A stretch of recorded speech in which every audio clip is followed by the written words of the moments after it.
that has gotten us to this point, not only our staff, but the conservation community, some of whom are represented here, and many of the user groups all work very hard to get to this point we are today. Also want to acknowledge County Commissioner Dan Gibbs is here with us as well. Today is a very special day and year to be talking about wilderness. It's the 50th anniversary of the Wilderness Act. Over 110 million acres of federal lands protected as wilderness, which are symbolic of our heritage and are protected for our children and our grandchildren and all of posterity to enjoy, as well as for the local animal and plant residents to continue to live.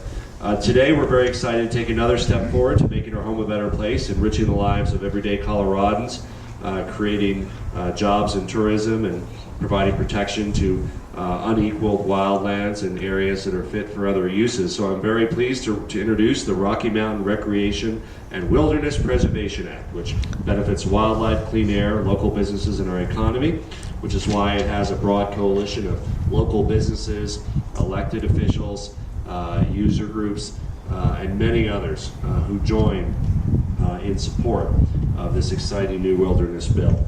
It preserves some of our most special remaining wild places in perpetuity by designating them as wilderness areas, recreation management areas, and protection areas. Each area is tailored to increase the natural recreational value of the land.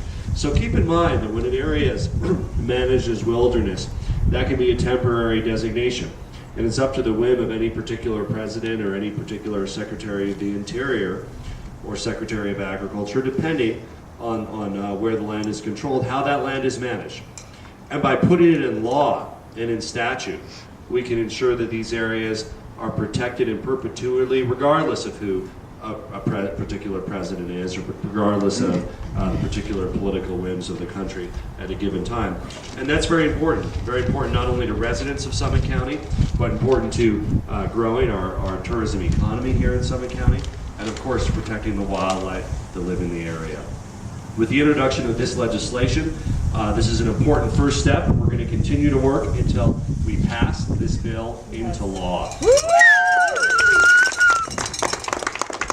were able to make several changes from previous versions of this bill. Currently 40,000 acres of new wilderness in Eagle and Summit County, 10,000 acres of recreation management areas that would protect landscapes and provide important wildlife habitat for bighorn sheep, mountain goats, elk, moose, Canada lynx, and black bears, as well as foster the interests of bikers and recreationals across the area.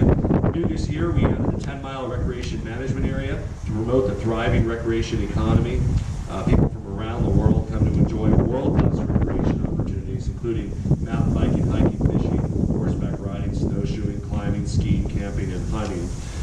We've been thrilled to work with so many others, including the town of Breckenridge, the town of Vail, Eagle County, Arapahoe Basin, Conservation Colorado, the Wilderness Society, People for Bikes, the International Mountain Biking Association, the Outdoor Industry Association, and Access Funds, including many, many others who have joined us in putting forward this bill. Now I'd like to introduce some of our esteemed guests today, and I want to thank all of them, not only for their support of this bill, but also for their hard work in getting us to this point. The first speaker here today is Pete Naismith, the Executive Director of Conservation Colorado. I've known and worked with Pete for about 20 years, and I was delighted to work with Pete and Scott Braden on the ground for Conservation Colorado in crafting this measure and helping to get community buy-in for this measure. Please give a warm welcome to Pete Naismith.